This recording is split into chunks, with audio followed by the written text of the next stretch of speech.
What's up, everyone? Welcome back to another Where Is. I hope everyone is having an amazing day. Of course, I have another case for you guys. Now, today's case is a little bit different, and that is the case of Cynthia Alonzo. Now, the person responsible for her murder has been convicted. However, they have never confirmed where they hid her body. So, without further ado, let's just go ahead and discuss the mysterious disappearance of Cynthia. Cynthia Linda Alonzo was born on September 9th in 1956, and she disappeared from Oakland, California when she was 48 years old. Again, she was living in Oakland, California with her son, her daughter, and her granddaughter. At the time, they were staying in an apartment located on Martin Luther King Boulevard. So it was late November in 2004, and it was getting close to the holidays, and her family had plans to gather for Thanksgiving. Now, a few days before the holidays on November 21st, Cynthia's daughter, Teresa Jones, had called her mother's boyfriend, whose name is Eric Stewart Mora, and she had asked him if he knew where her mother was. Now, he tells Teresa that Cynthia had actually gone to the store. He also tells her that they had been arguing constantly, going back and forth with each other. Now, Teresa told Eric, maybe it would be best for them to end their relationship since it really wasn't the most healthy. However, Eric said that he loved Cynthia and that he wanted to stay with her and make things work. Now, later on the same day, Cynthia had called her daughter Teresa, and she told her that she wasn't too happy about her telling Eric that he should break up with her. She tells her that there's nothing to worry about, that she was going to be fine, and that she was going to start taking care of her business the right way. Now, before ending their phone conversation, she promised Teresa that she would see everyone at her mother's home for Thanksgiving and that she would also be bringing Eric along. However, this would be the last time that Cynthia would have contact with her family. Now, just a little backstory on Cynthia and Eric's relationship. Cynthia and Eric were in a pretty unstable relationship. They spent a lot of time arguing with each other, some of their arguments even turning physical. Now, on top of this, Eric was reportedly also seeing another woman who was also the mother of his 3 children. Now, Cynthia had actually told one of her neighbors that she was, quote, tired of Eric. However, she never states to her neighbor that she was afraid of him. Now, it is reported that 2 of Cynthia's neighbors that lived downstairs did say that they did see her on Thanksgiving Day. Her neighbors said that she had stopped by their apartment at 2 p.m. and she told them that she had plans and was headed to her mother's house for Thanksgiving and that Eric was the one that would be taking her over there. So Cynthia gets ready to leave, and before she leaves, she stops by her neighbor's place again to say goodbye. Her neighbors reported that she was carrying a small backpack with her.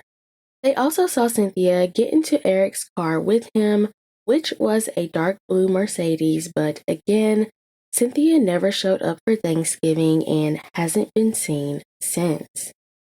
Now, what's eerie is one of her neighbors reported that they had been receiving threats from several people regarding Cynthia's disappearance.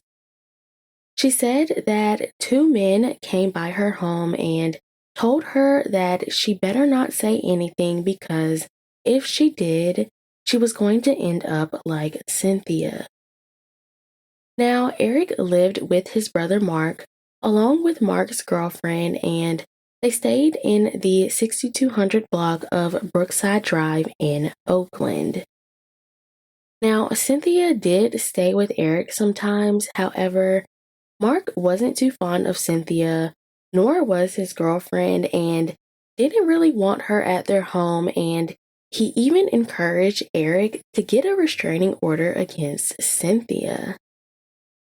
So, as we know, Cynthia and Eric never showed up to her mother's place for Thanksgiving, and her family was not able to get in contact with her. Concerned that something might have happened to her, Teresa, along with her sister, decided to go by their mother's house, which was located on Martin Luther King Boulevard. Now, as they entered the home, they immediately noticed that the home was not in order and that Cynthia's clothes were all over the place. They also saw that her backpack that she normally carried, which had her EBT card and her makeup, was missing. However, her wallet that had her ID, social security card, and debit card was in its usual spot, still in her home. And of course, we know that if someone was planning on leaving, they would most definitely take their wallet with them. Now, I'm sure seeing this alarmed Teresa and her sister, so they decided to go to Eric's home to see if they could get some answers. They had spoke to Eric and asked him where Cynthia was. Eric told them that he hadn't seen her for weeks. Now, it's reported that he appeared to be shaky and very nervous when Cynthia's daughters were asking him about her and was even hesitant at first to even let them into his home. Now, if you remember, Teresa had actually spoken to him several days prior on November 21st when he told her that her mother had gone to the store. Now, Teresa reminded him of their conversation that day. However, he just kept repeating to them that he hadn't seen their mother in 2 weeks, and then all of a sudden, he actually changed his story and he tells them that he had actually dropped Cynthia off at a liquor store a week prior, and that was the last time that he had seen her. Now, after changing his story, Eric does eventually let Teresa and her sister into the home. So they make their way to his bedroom, and as they enter the bedroom, they notice that a large rug that used to be there was missing, along with a table that had been moved. They also noticed that some of the living room furniture had also been missing as well. Now, it's reported that Eric did not appear to be too concerned with Cynthia being missing. He never offered to help find her, and he even went as far as advising Teresa to not call the police about her disappearance. Now, later that day, Teresa returned to Eric's home, but this time she went with her brother Tyrone. Now, they had spoken to both Eric and his brother Mark, and Mark told them that they need to ask Eric where their mother is because he was the one that knew where she was. Now, Teresa was very determined to find some answers regarding her mother being missing, so much so, she returned to Eric's home about 15 different times looking for her mother, but unfortunately was never able to locate her. Now, at this point, it is around early December, and on one of the visits to Eric's home, he tells Teresa that someone had picked her mother up from his home, and this is when Teresa reported her mother missing on December 6th. Now, police did launch an investigation for Cynthia's whereabouts, and of course, police decided to look into Eric. So, two police officers visit Eric's home to question him and investigate the home, and the officers noticed that Eric seemed to be very nervous and agitated while they were there. So he tells the police officers that Cynthia was not there and that the last time that he had seen her was 2 days before Thanksgiving when he dropped her off at 24th Street and Martin Luther King Boulevard. Now, while the two officers are at his home and are questioning him, They noticed that he had a deep cut that was on the web of one hand and also had scratches on the back of both of his hands. So the officers question him about the cuts, and he tells them that he had cut himself with some glass and that they had some construction work going on at his home. So, not really receiving any answers from him that day, on December 8th, two other police officers went by his home and he again changed his story. He tells them that he had dropped her off at Captain's Liquor Store on 24th Street and Martin Luther King Boulevard at 10 a.m. about 4 days before Thanksgiving. Now, we know previously he told the other two officers that it was 2 days before Thanksgiving. Now, 2 days later, on December 10th, Eric tells police that he had actually lied about dropping Cynthia off at the liquor store, but that he actually dropped her off in the Athens Street area so that she could buy some drugs. Now, there was a local news story that aired about Cynthia being missing, and on December 9th, Teresa received an anonymous call and they suggested that she check the children's playground at Lake Temescal, about a block away from Eric's home. So Teresa decided to follow up on this lead, and she goes to the playground with several other relatives and friends, and they also bring Cynthia's dog. Now, while they are at the playground, her dog finds a backpack that was laying in the mud that looked very similar to the one that Cynthia had. Now, it's reported that there was no forensic testing done, so unfortunately, it has never been verified whether or not the bag belonged to Cynthia.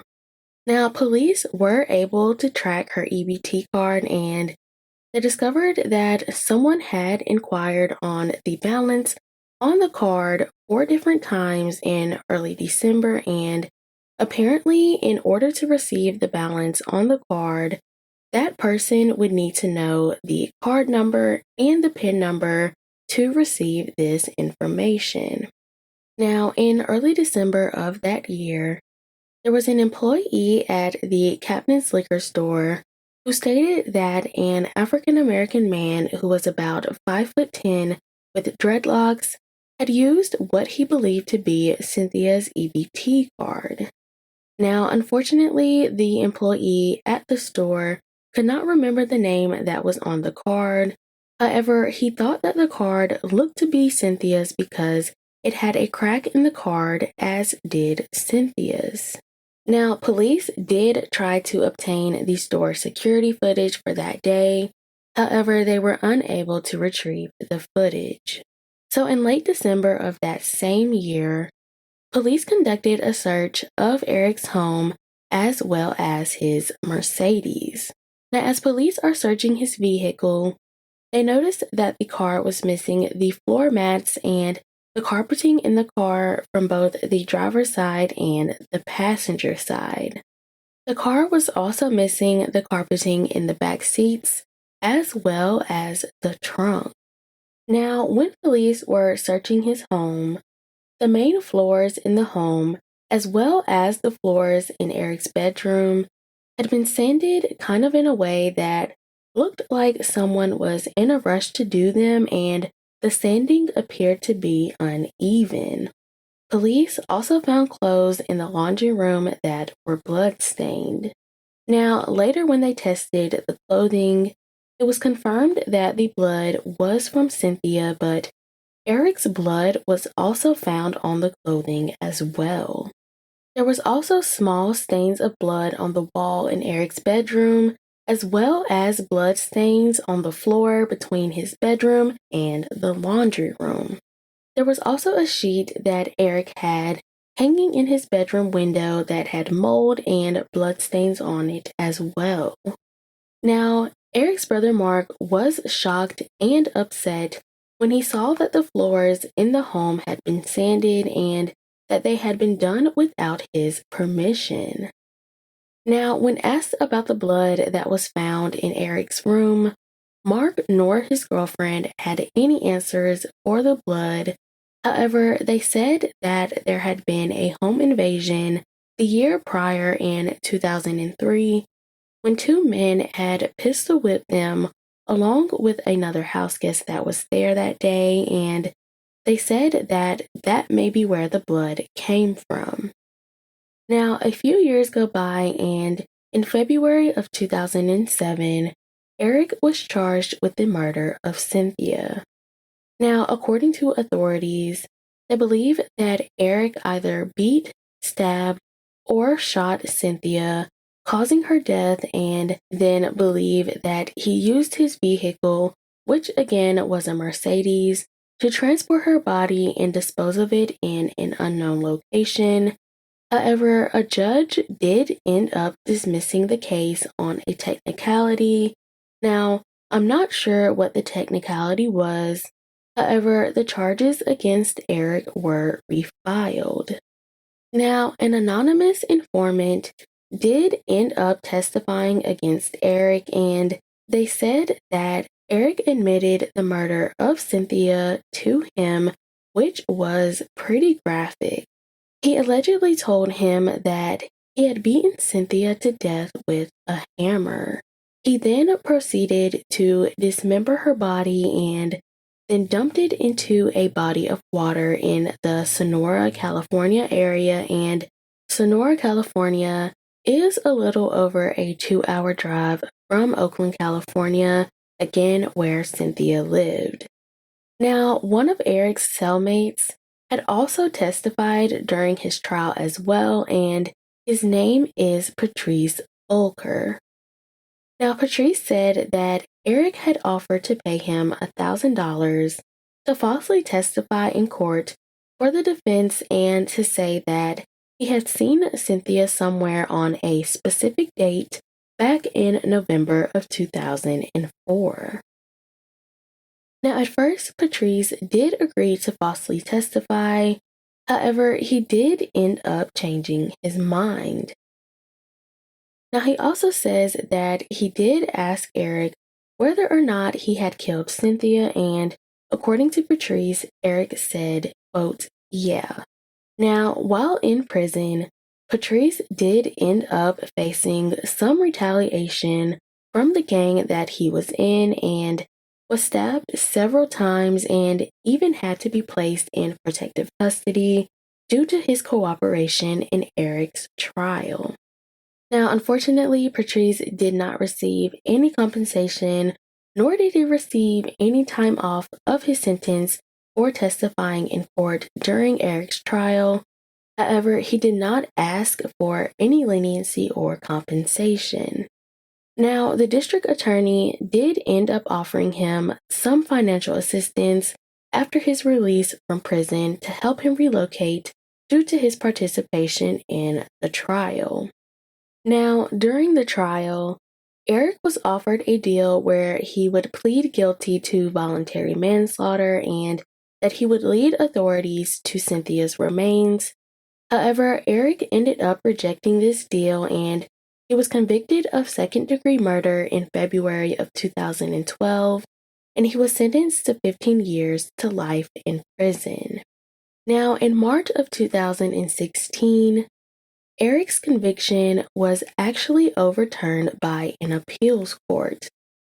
Now, the reason it was overturned was because apparently the trial judge had not allowed Eric to present evidence that someone else could have been the one that took Cynthia's life. Now, what's strange is about 3 weeks before Cynthia went missing, she had filed 2 separate police reports where she said that a woman and a man had threatened to harm her if her son Tyrone testified at an upcoming murder trial. However, she could not identify these 2 individuals. Now, is that because she was too scared to tell the police their identity, or did she truly not know who threatened her? Cynthia also applied to receive payment from the Alameda County Victims of Violence Coordinator to help her relocate.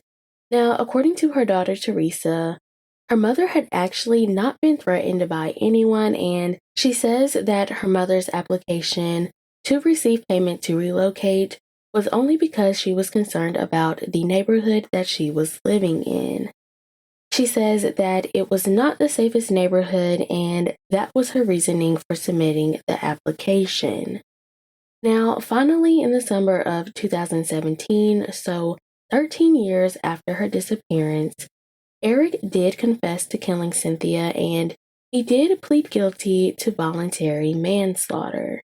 He said that he did bury Cynthia's body in the area of 7th and Maritime Streets in West Oakland.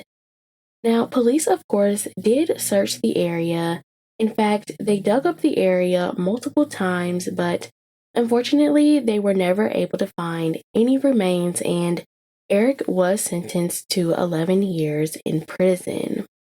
Now, Cynthia again went missing on November 25th in 2004, and unfortunately, to this day, her remains have never been located.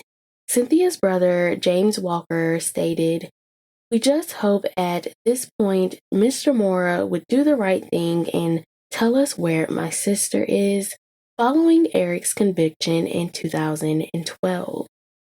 Again, Cynthia was 48 years old at the time of her disappearance. She had 5 children and had a close relationship with her family. I do hope that one day Eric will come forward with the truth of where Cynthia was buried so that her family can finally have some peace. Well, that is it for me today, you guys. I would love to know what you think about this case, but as always, please stay safe and I will see you in the next one.